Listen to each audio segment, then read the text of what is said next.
ಸಂಪದ ಗುಣಾತ್ಮಕ ಶೈಕ್ಷಣಿಕ ಸಂಪನ್ಮೂಲಗಳ ಸಂವಾದ ಒಂದು ಕಾರ್ಯಕ್ರಮಕ್ಕೆ ಆಗಮಿಸಿರ್ತಕ್ಕಂಥ ತಮ್ಮೆಲ್ಲರಿಗೂ ನಮಸ್ಕರಿಸುತ್ತಾ ಈ ಕಾರ್ಯಕ್ರಮವನ್ನ ಪ್ರಾರ್ಥನೆಯೊಂದಿಗೆ ಪ್ರಾರಂಭಿಸೋಣ. ಪ್ರಾರ್ಥನೆ ಶಾಲಾ ವಿದ್ಯಾರ್ಥಿಗಳು.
ಎಲ್ಲರಿಗೂ ನಮಸ್ಕಾರ.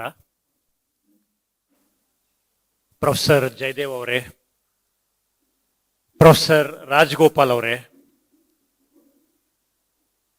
ಡಾಕ್ಟರ್ ಗಣನಾಥ್ ಅವರೇ, ಈ ಕಾರ್ಯಕ್ರಮದಲ್ಲಿ ಭಾಗವಹಿಸ್ತಾ ಇರುವಂಥ ಎಲ್ಲ ಶಿಕ್ಷಕಿಯರಾದ ನನ್ನ ಆತ್ಮೀಯ ಬಂಧುಗಳೇ ಹಾಗೂ ದೀನಬಂಧು ಸಂಸ್ಥೆಯ ನನ್ನ ಎಲ್ಲ ಸ್ನೇಹಿತರೆ, ನನ್ನ ಸಹೋದ್ಯೋಗಿಗಳೇ, ಇವತ್ತು ಈ ದೀನಬಂಧು ಸಂಸ್ಥೆಯಲ್ಲಿ ನಡೀತಾ ಇರುವಂಥ ಕಾರ್ಯಕ್ರಮ ತುಂಬ ಅರ್ಥಪೂರ್ಣವಾದದ್ದು. ಏಕೆಂದರೆ ಇದು ಶಿಕ್ಷಣದ ಮತ್ತು ಜ್ಞಾನದ ಒಂದು ಬಹಳ ಮುಖ್ಯವಾದ ಒಂದು ಕೇಂದ್ರ. ಸುಮಾರು 4 ದಶಕಗಳಿಗೂ ಹೆಚ್ಚು ಕಾಲ ಅತ್ಯಂತ ಮೌಲಿಕವಾದಂಥ ಕೆಲಸವನ್ನು ಪ್ರೊಫೆಸರ್ ಜಯದೇವ್ ಅವರ ಒಂದು ಮುಂದಾಳತ್ವದಲ್ಲಿ ಈ ಕೇಂದ್ರದಲ್ಲಿ ನಡೀತಾ ಇದೆ. ಹಾಗಾಗಿ ಈ ಕಾರ್ಯಕ್ರಮಕ್ಕೆ ಒಂದು ವಿಶೇಷವಾದ ಒಂದು ಅರ್ಥ ಇದೆ. ಈ ಕಾರ್ಯಕ್ರಮದ ಒಂದು ಪ್ರಸ್ತುತತೆ ಬಗ್ಗೆ ಒಂದು ಕೆಲವು ಮಾತುಗಳನ್ನು ಹೇಳಲಿಕ್ಕೆ ಇಷ್ಟಪಡ್ತೀನಿ. ಅಜೀಂ ಪ್ರೇಮ್ಜಿ ವಿಶ್ವವಿದ್ಯಾಲಯ ಸುಮಾರು 2 ವರ್ಷಗಳ ಹಿಂದೆ ಈ ಅನುವಾದ ಸಂಪದ ಅನ್ನುವಂಥ ಒಂದು ಆನ್ಲೈನ್ ಕಣಜ, ಒಂದು ಆನ್ಲೈನ್ ರಿಪಾಸಿಟರಿಯನ್ನು ನಾವು ಆರಂಭ ಮಾಡಿದ್ವಿ. ಇದು ಏನು ಆನ್ಲೈನ್ ರಿಪಾಸಿಟರಿ, ಆನ್ಲೈನ್ ಕಣಜ ಏನು ಅಂತ ಹೇಳಿದರೆ, ನಾವು ಬೇರೆ ಬೇರೆ ಭಾಷೆಗಳಿಂದ, ಬಹಳ ಮುಖ್ಯವಾಗಿ ಇಂಗ್ಲಿಷ್ನಿಂದ ಮತ್ತು ಕೆಲವು ಹಿಂದಿಯಿಂದ ಕೂಡ ಕನ್ನಡಕ್ಕೆ ಮತ್ತು ಇಂಗ್ಲಿಷ್ನಿಂದ ಹಿಂದಿಗೆ ಅನುವಾದ ಮಾಡಿರುವಂಥ ಸಾಕಷ್ಟು ಗುಣಾತ್ಮಕವಾದಂಥ ಶೈಕ್ಷಣಿಕ ಸಂಪನ್ಮೂಲಗಳು, ರಿಸೋರ್ಸಸ್, ಅದರಲ್ಲಿ ಬೇರೆ ಬೇರೆ ರೀತಿಯ ಆರ್ಟಿಕಲ್ಸ್ ಇರ್ಬೋದು, ಪುಸ್ತಕಗಳಿಂದ ಆಯ್ದಂಥ ಚಾಪ್ಟರ್ಸ್, ಅಧ್ಯಾಯಗಳಿರ್ಬೋದು, ಜರ್ನಲ್ನಿಂದ ತೆಗೆದುಕೊಂಡಂಥ ಕೆಲವು ಆರ್ಟಿಕಲ್ಸ್ ಇರ್ಬೋದು. ಹೀಗೆ ಬೇರೆ ಬೇರೆ ಬೇರೆ ರೀತಿಯ ಸಂಪನ್ಮೂಲಗಳನ್ನು, ಈ ರೀತಿಯ ಸಂಪನ್ಮೂಲಗಳು ನಮ್ಮಲ್ಲಿ ಸದ್ಯಕ್ಕೆ ಲಭ್ಯ ಇರುವಂಥದ್ದು ತುಂಬ ಕಡಿಮೆ ಅನ್ನುವುದನ್ನು ಗುರುತಿಸಿ ನಾವು ಈ ರೀತಿಯ ಒಂದು ಸಂಪನ್ಮೂಲಗಳನ್ನು ಕೊಡಬೇಕು, ಎಲ್ಲರಿಗೂ ಸಿಗೋ ರೀತಿಯಲ್ಲಿ ಮಾಡಬೇಕು ಅನ್ನುವ ಉದ್ದೇಶದಿಂದ ಈ ಒಂದು ಆನ್ಲೈನ್ ರಿಪಾಸಿಟರಿಯನ್ನು ನಾವು ಆರಂಭ ಮಾಡಿದ್ವಿ. ಇದು ಎಲ್ಲರೂ ಬಳಸಬಹುದಾದಂಥ, ಭಾಳ ಮುಕ್ತವಾಗಿ ಅದನ್ನು ಆಕ್ಸೆಸ್ ಮಾಡ್ಬೋದು. ನೀವು ಇವತ್ತಿನ ದಿವಸದ ಕಾರ್ಯಾಗಾರದಲ್ಲಿ ನಿಮಗೆ ಗೊತ್ತಾಗ್ತದೆ. ಅದನ್ನು ಡೌನ್ಲೋಡ್ ಮಾಡ್ಬೋದು ಮತ್ತು ನಿಮ್ಮ ಕೆಲಸಕ್ಕೆ ಅದು ಹೇಗೆ ಉಪಯೋಗ ಆಗುತ್ತೆ ಅನ್ನೋದನ್ನು ನೀವು ನೋಡ್ಬೋದು.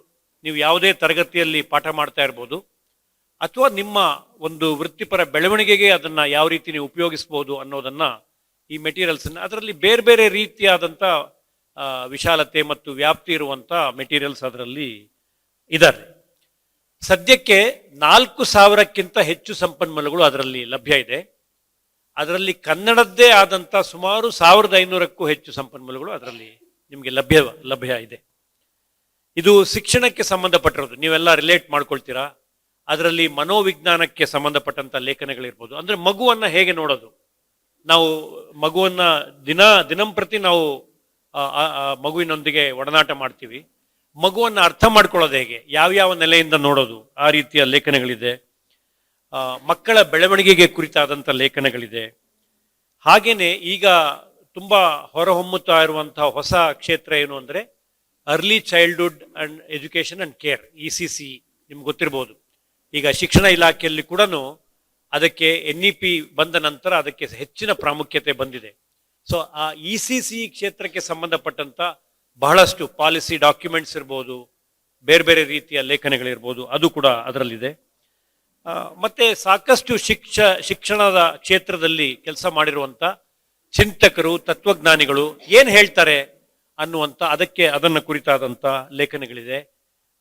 ಶೈಕ್ಷಣಿಕ ಇತಿಹಾಸಕ್ಕೆ ಸಂಬಂಧಪಟ್ಟಂಥದ್ದು, ಶಿಕ್ಷಣದ ಬೇರೆ ಬೇರೆ ಕ್ಷೇತ್ರಗಳಲ್ಲಿ ಸಂಶೋಧನೆ ನಡೆಸಿರುವಂಥದ್ದು, ಸಂಶೋಧನಾ ವರದಿಗಳಿರ್ಬೋದು. ಈ ರೀತಿ ಬಹಳ ವ್ಯಾಪ್ತಿಯನ್ನು ಪಡೆದಿರುವಂಥ ಶಿಕ್ಷಣಕ್ಕೆ ಸಂಬಂಧಪಟ್ಟಂಥ ಲೇಖನಗಳಿದೆ. ಇದರ ಜೊತೆಗೆ ನೀವು ಗಮನಿಸಿರ್ಬೋದು, ಜಯದೇವ್ ಅವರು ಒಬ್ಬರು ಪ್ರಮುಖವಾದ ಲೇಖಕರು ಕೂಡ. ಶಿಕ್ಷಣದ ಕುರಿತಾಗಿ ಸಾಕಷ್ಟು ಚಿಂತನೆಗಳನ್ನು ಪ್ರಾಯೋಗಿಕವಾಗಿ ಅವರು ಮಾಡಿದಂಥ, ಮಕ್ಕಳೊಂದಿಗೆ ಅವರು ನಡೆಸಿದಂಥ ಸಾಕಷ್ಟು ಪ್ರಯತ್ನಗಳು, ಪ್ರಯೋಗಗಳು ಕೂಡ ಲೇಖನದ ರೂಪದಲ್ಲಿ ಸಾಕಷ್ಟು ಪುಸ್ತಕಗಳ ಮೂಲಕ ಬಂದಿದೆ. ಅವರ ಲೇಖನಗಳು ಕೂಡ ಇದೆ. ಅವರ ರೀತಿಯಲ್ಲಿ ಬೇರೆ ಬೇರೆ ಚಿಂತಕರು ಒರಿಜಿನಲ್ ಆಗಿ ಮೂಲದಲ್ಲಿ ಕನ್ನಡದಲ್ಲಿ ಬರೆದಂಥ ಲೇಖನಗಳು ಕೂಡ ನಾವು ಪ್ರಸ್ತುತಪಡಿಸಿದ್ವಿ. ಅದರಲ್ಲಿ ಕೆಲವು ಉದಾಹರಣೆಗಳನ್ನ ನಾವು ಆಚೆ ಕಡೆ ಡಿಸ್ಪ್ಲೇ ಕೂಡ ಮಾಡಿದೀವಿ. ಅದನ್ನು ನಿಮ್ಮ ಬಿಡುವಿನ ಸಮಯದಲ್ಲಿ ನೀವು ನೋಡಬಹುದು. ಯಾವುದೇ ಒಂದು ಪ್ರಾಡಕ್ಟ್, ಎಂಡ್ ಪ್ರಾಡಕ್ಟ್ ಅನ್ನೋದು ನಮ್ಮ ಕೈಗೆ ಬಂದು ಸಿಕ್ಕಾಗ ನಾವು ಎಂಡ್ ಪ್ರಾಡಕ್ಟ್ ನೋಡ್ಬಿಟ್ಟು ಅದ್ರ ಬಗ್ಗೆ ನಾವು ಕಾಮೆಂಟ್ಸ್ ಮಾಡ್ತೀವಿ. ಆದ್ರೆ ಆ ಪ್ರಾಡಕ್ಟ್ ಹಿಂದೆ ಅದನ್ನ ತಯಾರಿ ಮಾಡುವಾಗ ಯಾವ ರೀತಿಯ ಪ್ರಿನ್ಸಿಪಲ್ಸ್ ಆಗ್ಲಿ, ಮುಖ್ಯ ಆಲೋಚನೆಗಳಾಗ್ಲಿ, ಅಥವಾ ಅದಕ್ಕೆ ಸಂಬಂಧಪಟ್ಟ ಮುಖ್ಯ ಥಿಂಕಿಂಗ್ ಏನಿದೆ, ಇದ್ರ ಬಗ್ಗೆ ನಾವು ತಿಳ್ಕೊಳ್ಬೇಕು. ಯಾಕೆ ನಾನು ಇದನ್ನ ಹೇಳ್ತಿದ್ದೀನಿ ಅಂದ್ರೆ, ಅನುವಾದ ಸಂಪದದಲ್ಲಿ ನಾವು ಯಾವುದೋ ಒಂದಷ್ಟು ಕೆಲಸ ಮಾಡಿದ್ದೀವಿ. ಆಸಿಂ ಪ್ರೇಮ್ಜಿ ಯೂನಿವರ್ಸಿಟಿನಲ್ಲಿ ಮಂಜುನಾಥ್ ಅವರು ಹೇಳಿದ ಹಾಗೆ ಆ ಎಂಡ್ ಪ್ರಾಡಕ್ಟ್ ನಿಮ್ ಕೈನಲ್ಲಿ ಬರುತ್ತೆ. ಇವತ್ತು ನೀವು ನೋಡ್ತೀರಿ, ನೀವು ಅದ್ರ ಬಗ್ಗೆ ವಿಚಾರ ಮಾಡ್ತೀರಿ, ನೀವು ನಿಮ್ಮ ಅಭಿಪ್ರಾಯಗಳನ್ನ ಹೇಳ್ತೀರಿ. ಆದ್ರೆ ಈ ಪ್ರಾಡಕ್ಟ್ಸ್ ಏನಿದೆ, ಇದರ ಹಿಂದೆ ಯಾವ ಫಿಲಾಸಫಿ ಇದೆ, ಏನಿದೆ, ಯಾವ ರೀತಿ ನಾವು ಆಲೋಚನೆ ಮಾಡಿದ್ವಿ, ಇದೊಂದು 5-6 ವರ್ಷದ ಹಿಂದಿನ ಪ್ರಾಜೆಕ್ಟ್. ಯಾವ ರೀತಿಯಲ್ಲಿ ನಾವು ಹಿಂದೆ ಇದನ್ನ ಆಲೋಚನೆ ಮಾಡೋದ್ರ ಬಗ್ಗೆ ನಾನೊಂದು ಕೆಲವೊಂದು ಸೂಕ್ಷ್ಮವಾದ ಐಡಿಯಾಸ್ ನಿಮಗೆ ಕೊಡ್ತೀನಿ. ಫಸ್ಟ್ ಆಫ್ ಆಲ್, ನೀವುಗಳು ಟೀಚರ್ಸ್ ಯಾರು ಬಂದಿದ್ದೀರಿ ಇವತ್ತು, ನೀವೇ ನಮಗೆ ರಿಸೋರ್ಸ್. ಅಂದ್ರೆ ನೀವು ಫ್ರಂಟ್ ನಲ್ಲಿದ್ದು ಇತರ ಟೀಚರ್ಸ್ ಯಾರಿರ್ತಾರೆ ಅವರಿಗೆ ನೀವು ಮಾರ್ಗದರ್ಶಕರಾಗಿ ಇರ್ತೀರಿ. ಬಹಳ ಮುಖ್ಯವಾದ್ದು. ಅದರಿಂದಾಗಿ ನೀವು ಮತ್ತು ನಿಮ್ಮ ಪ್ರೆಸೆನ್ಸ್ ಆಗ್ಲಿ ಅಥವಾ ನಿಮ್ಮ ಪಾರ್ಟಿಸಿಪೇಷನ್ ಆಗ್ಲಿ ಎಲ್ಲವೂ ನಮಗೆ ಬಹಳ ಮುಖ್ಯ, ಬಹಳ ಇಂಪಾರ್ಟೆಂಟ್. ಫಸ್ಟ್ ಅಂಡ್ ಫಾರ್ಮೋಸ್ಟ್ ಒಂದೊಂದೇ ವಿಚಾರ ನೋಡೋಣ. ನಂಬರ್ 1, ನೀವು ಯಾರು ಬೇಕಾದ್ರೂ ನೋಟ್ಸ್ ಮಾಡ್ಕೊಳ್ಬಹುದು, ಯಾಕೆಂದ್ರೆ ಕೊನೆಯಲ್ಲಿ ಕ್ವೆಶ್ಚನ್ ಆನ್ಸರ್ಸ್ಗೆ ಟೈಮ್ ಇರುತ್ತೆ, ಯಾರು ಬೇಕಾದ್ರೂ ಪ್ರಶ್ನೆ ಕೇಳಬಹುದು. ನಂಬರ್ 1, ಹೈಯರ್ ಎಜುಕೇಶನ್ ತಗೊಳ್ಳೋಣ. ಹೈಯರ್ ಎಜುಕೇಶನ್ ಅಂತಂದ್ರೆ ಗ್ರಾಜುಯೇಷನ್ ನಂತರ, ಪೋಸ್ಟ್ ಗ್ರಾಜುಯೇಷನ್ ಅನ್ಕೊಳ್ಳಿ. ಗ್ರಾಜುಯೇಷನ್ ಇರ್ಬೋದು, ಪೋಸ್ಟ್ ಗ್ರಾಜುಯೇಷನ್ ಇರ್ಬೋದು. ಈ ಹೈಯರ್ ಎಜುಕೇಶನ್ಗೆ ಬಹಳ ಜನಕ್ಕೆ ಯಾವ ರೀತಿಯ ಬ್ಯಾಕ್ ಗ್ರೌಂಡ್ ಇರುತ್ತೆ ಅಲ್ಲಿಗೆ ಬರೋದಕ್ಕೆ? ಇಲ್ಲಿ 2 ಮುಖ್ಯವಾದ ಅಂಶಗಳಿರುತ್ತೆ. ಒಂದು, ಸಾಧಾರಣವಾಗಿ ಹೈಯರ್ ಎಜುಕೇಶನ್ ಅನ್ನೋದು ಇಂಗ್ಲಿಷ್ ನಲ್ಲಿ ಇರುತ್ತೆ. 2, ಅಲ್ಲಿಗೆ ಬರೋರು ಎಲ್ರೂ ಇಂಗ್ಲಿಷ್ ಮೀಡಿಯಂ ಬ್ಯಾಕ್ ಗ್ರೌಂಡ್ ಇಂದ ಬಂದಿರ್ತಾರೆ ಅಂತ ಹೇಳುತ್ತೆ. ಬಹಳಷ್ಟು ಜನ ಮದರ್ ಟಂಗ್ ಮೀಡಿಯಂ ಬ್ಯಾಕ್ಗ್ರೌಂಡ್ ಇಂದ ಬಂದಿರ್ತಾರೆ.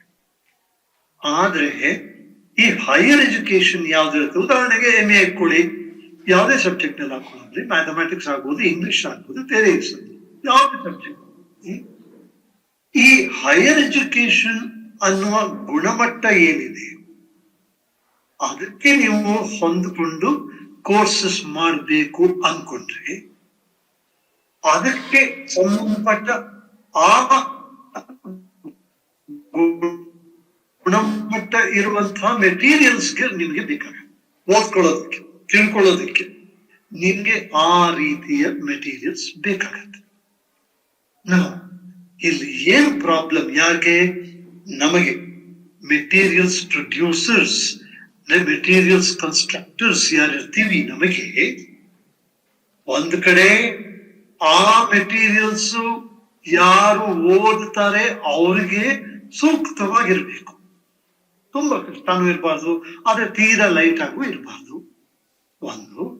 ಎರಡು, ಆ ಮೆಟೀರಿಯಲ್ಸ್ ಯಾವ್ದಿದೆ ಅದು ಯಾವುದೇ ಯೂನಿವರ್ಸಿಟಿಯ ಹೈಯರ್ ಎಜುಕೇಶನ್ ಕೋರ್ಸಸ್ಗೆ ಸಮನಾಗಿರ್ಬೇಕು. 2ನೇ ಕ್ಲಾಸ್ ತನಕ ಇರೋ ಮಕ್ಕಳಾಗ್ಲಿ ಅವರ ಕಲಿಯುವಿಕೆಯ ರೀತಿಗೂ ಅರ್ಥ ಮಾಡಿಕೊಳ್ಳುವ ರೀತಿಗೂ ಆ 12th ಆದ್ಮೇಲೆ ಅಂಡರ್ ಗ್ರಾಜುಯೇಟ್ ಆಗ್ಲಿ, ಪೋಸ್ಟ್ ಗ್ರಾಜುಯೇಟ್ ಆಗ್ಲಿ, ಆ ಲರ್ನರ್ಸ್ ಯಾರಿದ್ದಾರೆ ಅವರ ಆಲೋಚನಾ ಲಹರಿ ಬಹಳ ವ್ಯತ್ಯಾಸ ಇರುತ್ತೆ. ನೀವು ಗೊತ್ತಿಲ್ಲ ಅಂದ್ರೆ ನಾವು ಮೆಟೀರಿಯಲ್ ಪ್ರೊಡ್ಯೂಸರ್ಸ್, ಮಂಜುನಾಥ್ ಅವರಾಗ್ಲಿ, ನಾನಾಗ್ಲಿ, ಬೇರೆಯವರಾಗ್ಲಿ,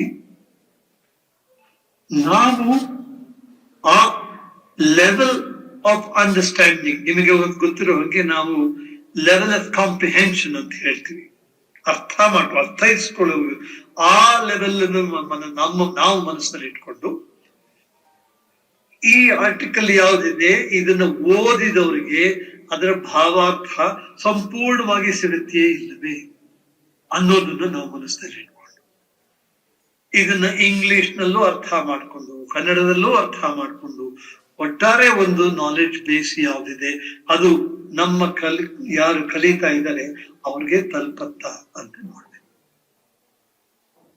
ಇದ್ರೊಳಗೆ ಬಹಳ ಮುಖ್ಯ ಅಂತಂದ್ರೆ ಕಲಿಯೋರು ಯಾರ್ಯಾರು ಇರ್ತಾರೆ ಬಹಳ ಸುಲಭ, ಎಲ್ಲ ಯಾರು ಬೇಕಾದ್ರೂ ಕಲಿಬಹುದು, ಎಲ್ಲರೂ ಕಲಿಬಹುದು ಅಂತ. ಆದ್ರೆ ನಮಗೆ ಮಂಜುನಾಥ್ ಅವ್ರಿಗೆ ಮತ್ತೆ ನನಗೆ ಏನ್ ಮುಖ್ಯ ಅಂತಂದ್ರೆ ಕಲಿಯುವವರು ಕಲಿತಿದ್ದಾರೆ ಅಂತ ತಿಳ್ಕೊಳ್ಳೋದು ಹೇಗೆ?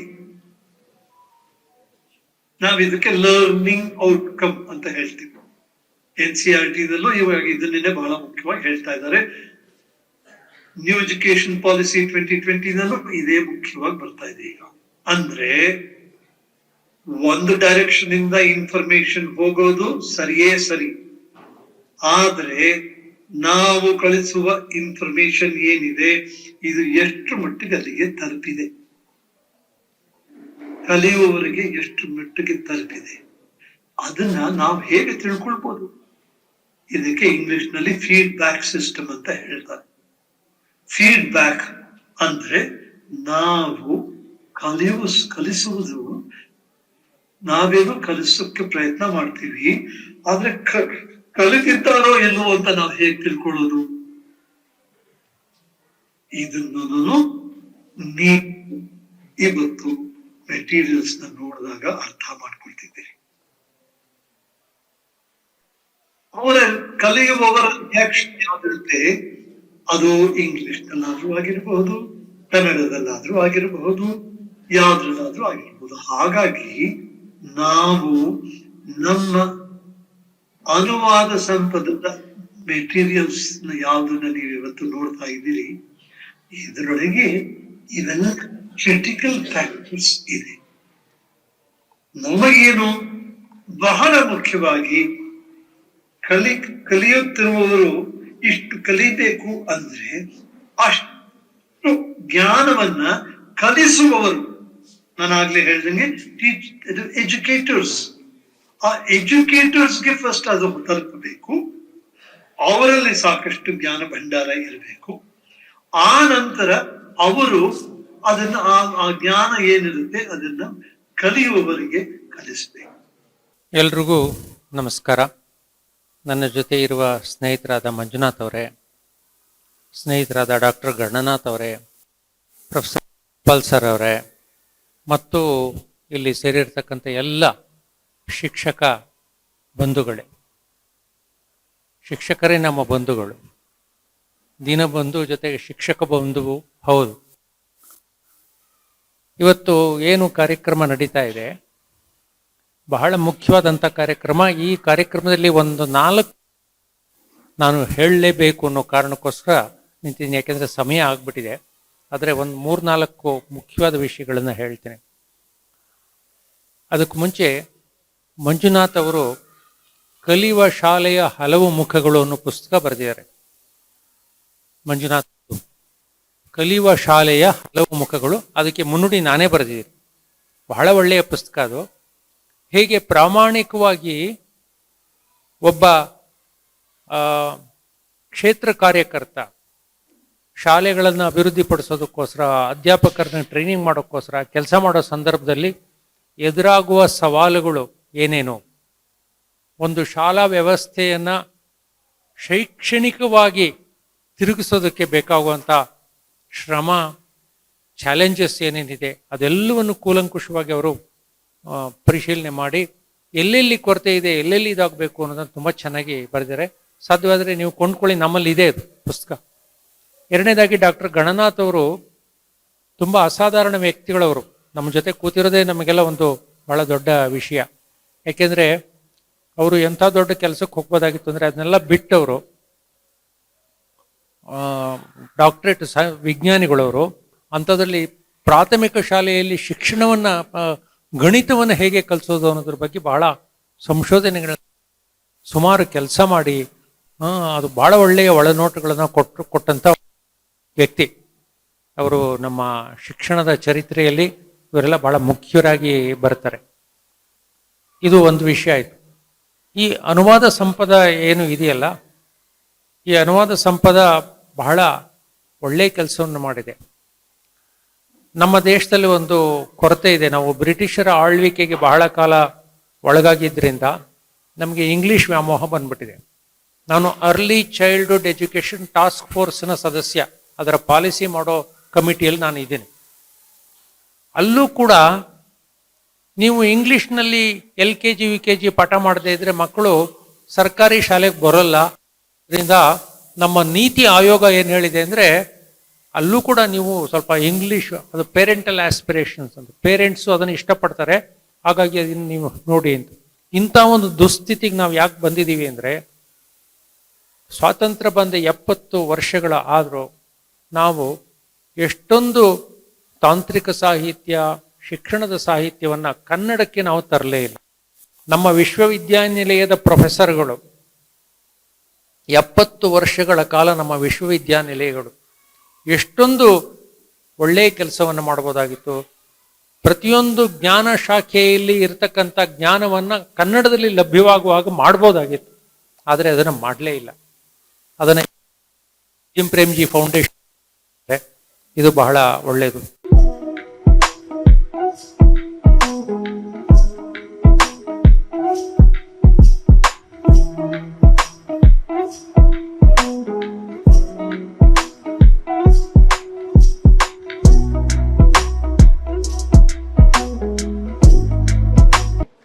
ಇದು ಪ್ರಮಾಣ ಪತ್ರ ವಿತರಣೆಗಾಗಿ ನಾವಿಲ್ಲಿ ಸೇರಿರ್ತಕ್ಕಂಥ ಒಂದು ಕಾರ್ಯಕ್ರಮ. ಅದಕ್ಕೂ ಮೊದಲು ಗುಂಪಿನ ಪರವಾಗಿ ಯಾರಾದರೂ ಇಬ್ರು ತಮ್ಮ ಅನಿಸಿಕೆಗಳನ್ನ ಹೇಳಬೇಕು.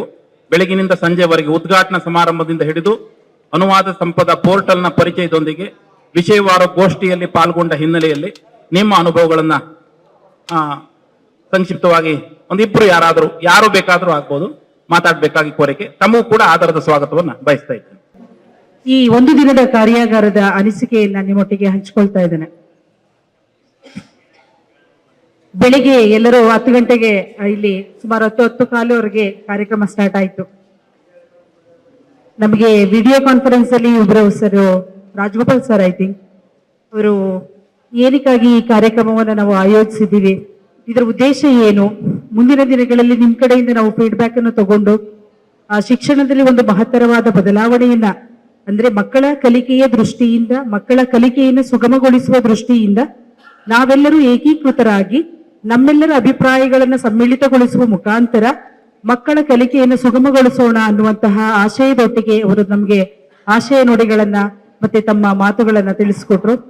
ಹಾಗೇನೆ ವೇದಿಕೆ ಮೇಲಿದ್ದಂತಹ ಜಯದೇವ್ ಸರ್ ಅವರು ಕೂಡ ಶಿಕ್ಷಣ ಯಾವ ಮಟ್ಟಕ್ಕೆ ಹೋಗ್ತಾ ಇದೆ, ನಮ್ಮೆಲ್ಲರ ಭ್ರಮೆಗಳು ಹೇಗಿದೆ, ಯಾಕೆ ನಾವು ಮಾತೃಭಾಷೆಯನ್ನ ನಿರ್ಲಕ್ಷ್ಯ ಮಾಡ್ತಾ ಇದೀವಿ, ಹೀಗೆ ಮಾತೃಭಾಷೆಯನ್ನ ನಿರ್ಲಕ್ಷಿಸುವ ಮುಖಾಂತರ ಏನನ್ನೋ ಗಳಿಸ್ಕೊಳ್ತೀವಿ ಅನ್ನುವಂತಹ ನಮ್ಮ ಮೂರ್ಖತನದ ನಂಬಿಕೆಗಳು ಅದು ಸದ್ಯ ಹೋಗ್ಬೇಕು. ಹಾಗೆ ಅದು ಶಿಕ್ಷಣ ಅನ್ನುವಂಥದ್ದು ಮಾತೃಭಾಷೆಯ ಮುಖಾಂತರ ನಡಿಬೇಕು ಅನ್ನುವಂಥದ್ದನ್ನ ಅವರು ಬಹಳ ಸರಿ, ನಾನು ಅವರ ಮಾತುಗಳನ್ನು ತುಂಬಾ ಸರಿ ಕೇಳಿದ್ದೀನಿ. ಆ ಎಲ್ಲ ಸಂದರ್ಭದಲ್ಲಿಯೂ ಅವರು ಇದನ್ನ ಪ್ರತಿಪಾದಿಸ್ತಾರೆ ಜಯದೇವ್ ಸರ್ ಅವರು. ಸೊ ಹಾಗಾಗಿ ಅವರ ಅಭಿಪ್ರಾಯವನ್ನು ನಾನು ಕೂಡ ಸ್ಪಷ್ಟೀಕರಿಸ್ತೇನೆ. ಆ ನಿಟ್ಟಿನಲ್ಲಿ ನಮ್ಗೆ ಭಾಷೆ ಎಷ್ಟು, ನಮ್ಮ ಭಾಷೆ ಅದರಲ್ಲೂ ನಮ್ಮ ಪ್ರಾಂತೀಯ ಭಾಷೆ, ಶಿಷ್ಟ ಭಾಷೆ, ಆಡಳಿತ ಭಾಷೆ ವೈಖರಿ ಅಲ್ಲದೆ ಮಕ್ಕಳ ಪ್ರಾದೇಶಿಕ ಭಾಷೆಗೆ ನಾವು ಹೆಚ್ಚು ಒತ್ತು ಕೊಡಬೇಕು ಅನ್ನುವಂಥದ್ದು. ಮಕ್ಕಳ ಪ್ರಾದೇಶಿಕ ಭಾಷೆಗೆ ನಾವು ಒತ್ತು ಕೊಟ್ಟಂತ ಸಂದರ್ಭದಲ್ಲಿ ಅವರು ನಮ್ಮನ್ನ ಅಪ್ಯಾಯವಾಗಿ ತಗೊಳ್ತಾರೆ. ಯಾವಾಗ ಟೀಚರನ್ನ ಅವರು ಒಪ್ಕೊಳ್ತಾರೋ ವಿಷಯಗಳು ತಾನಾಗಿ ಒಪ್ಪಿತವಾಗುತ್ತೆ ಅನ್ನುವಂಥದ್ದು. ಮತ್ತೆ ಸುಮತಿ ಎಚ್, ಸರ್ಕಾರಿ ಹಿರಿಯ ಪ್ರಾಥಮಿಕ ಶಾಲೆ, ಹರಳೆ, ಕೊಳ್ಳೇಗಾಲ. ಸುಮತಿ ಎಚ್. ಮಂಜುಳಾ, ಸರ್ಕಾರಿ ಹಿರಿಯ ಪ್ರಾಥಮಿಕ ಶಾಲೆ, ಹೊಸಹಂಪಾಪುರ. ಮಂಜುಳಾ.